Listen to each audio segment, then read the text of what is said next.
examining the impact of inflation on society through rising fuel prices, increasing cost of goods, and low wages. Magandang araw po. Ako po si Angela Bernice de Malibot at ito po si Gary Janela. At ngayon po mag-i-interview po kami patungkol sa paano nakakaapekto ang mataas na gasolina, mataas na bilihin at mababang sahod. Kung nagkakasya ba ang salary nyo? Tutusin, yung mga bilihin ngayon, yung more than salary ngayon na minimum, pinagkakasya na lang kahit na nahihirapan. Ayun, kailangan magtipid lang. Diskarte na lang. Paano natin mapagkakasya? Ay pa, marami pong salamat. Thank you. Magandang araw po. Ako po ay si Miguel Antonio C. Feliciano at ito po si Cody Capati. Ngayon po, may tatanong po ako sa mga questionnaires po tungkol po sa trabaho niyo. Paano po nakakapekto ang mataas na gasolina, mataas na bilihin, at mababang sahod? Kung nagkakasya ba ang salary niyo? Sa panahon ngayon, kulang na ang sinasahod namin kasi pag mataas ang demand, pero mataas din ang natin, ang pangangailangan ng tao. Mataas na bilihin, mataas na presyo ng bigas, mataas din ang pamasahe. Pati mga mga tuition fee ng mga bata, kulang talaga ang sahod sa taas ng demand ngayon. Yun lang. Okay po. Maraming salamat po. Hi po, ako po si Kyle Cordy Lorenzo at ang katabi ko po ay si Rainier Salas. May mga tanong po ako tungkol lang po sa trabaho nyo. Yung una pong tanong is, paano po nakaka-apekto ang mataas na gasolina? Sa akin naman kasi hindi ako gumagamit ng gasolina. Pero syempre sa mga bumabiyahe, gumagamit ng mga motor, malaki ang epekto nito sa kanila, lalo na kung ang sahod is minimum lang and hindi tumataas yung sahod. Okay. Paano naman po ang mga mataas na bilihin po at mababang sahod? Ayun naman, ngayon kasi sa mga bilihin, siya ang mas madalas tumataas pero yung sahod natin, nananatinggil sa 645 pesos, which is hindi siya nagkakasya or kulang talaga kasi biruin mo sa pagkain pa lang sa isang araw mo, abutin ka na ng almost 1,000 kung marami kayo, diba? So 645 na yung araw mo, kulang talaga siya. Lastly po, nagkakasya po ba ang sahod nyo? Ayun, hindi talaga. Kulang na kulang. Thank you po. Thank you po. Yun lang po. Thank you. Magandang araw. Ako po ay si Miguel Antonio C. Feliciano at ito po si Jana Sepolino. Interview ko lang po kayo at isang tanong. Paano nakaka-apekto ang mataas na gasolina, mataas na bilihin at mababang sahod kung nagkakasya ba ang salary niyo? First is hindi. Hindi siya enough para sa family. Kasi sa panahon kasi ngayon, yung bilihin, yung gas, halos lahat, nagtataas eh. Pero yung sahod natin, naiiwan. So, dapat balance siya. Yung company natin, dapat kapag nagtaas ang bilihin, matik si company, nag-i-increase din ng salary.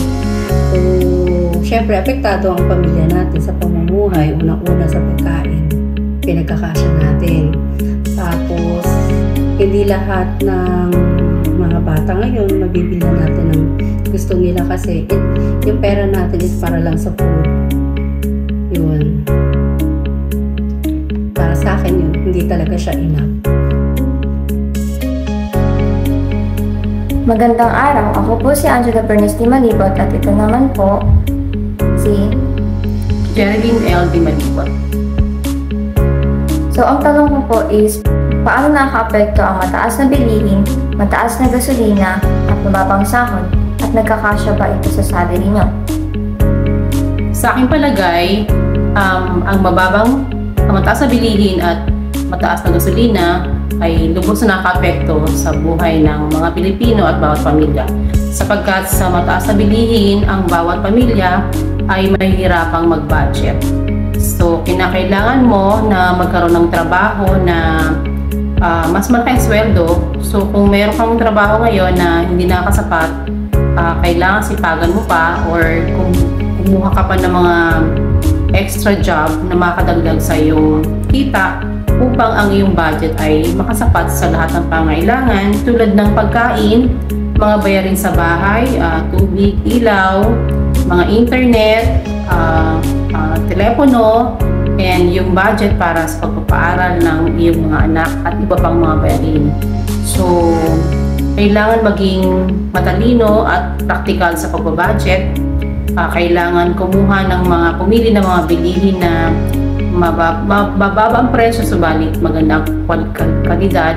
At siguro kung masasabi ko, kailangan pa natin mas magsipag at magsikap sa ating mga hanap buhay or negosyo o kung meron tayong sideline upang mas lumaki at mag-increase ang ating income potential upang ito'y makasapat sa ating mga pangailangan at sa ganun ay makapamuhay tayo ng maayos at patuloy na magsikap upang tayo ay maging sagana. So kahit may mga pagtaas ng bilihin, ito ay magagawa ng paraan sa patuloy na pagsisikap at pagsisipag. Hindi tayo titigil na yung problema ay hayaan natin na maapektuhan yung ating buhay, kundi ito rin natin bilang isang challenge upang patuloy pa na mas magsipag at magsikap. So, yan lang po. Maraming salamat. God bless you all. Okay, thank you po. Magandang hapon po. Ako po si Angela Bernice Di Malibot at ito po si... So, ang tanong po namin ay paano po nakaka-apekto ang mataas na gasolina, mataas na bilihin at mababang sahod? At nagkakasya po ba ito sa sweldo niyo? Laki na epekto. Ito nga kami, silang oras kami kain sa kalsada, aba minimum na kinikita namin, pero hindi pa rin mapapagkasa.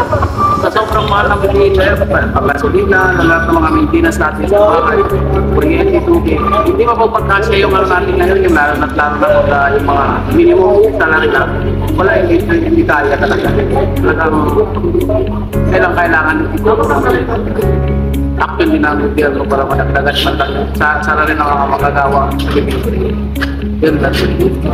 Okay po, marami pong salamat.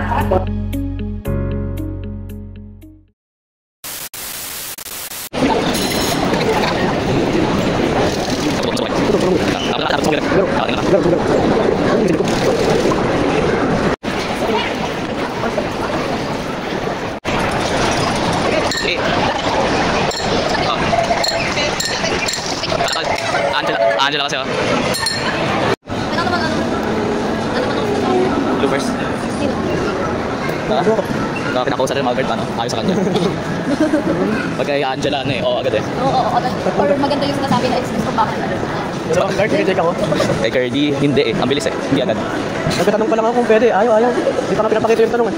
Ito tinatawanan ka lang na ito. Okay lang, sanay na rin naman ako.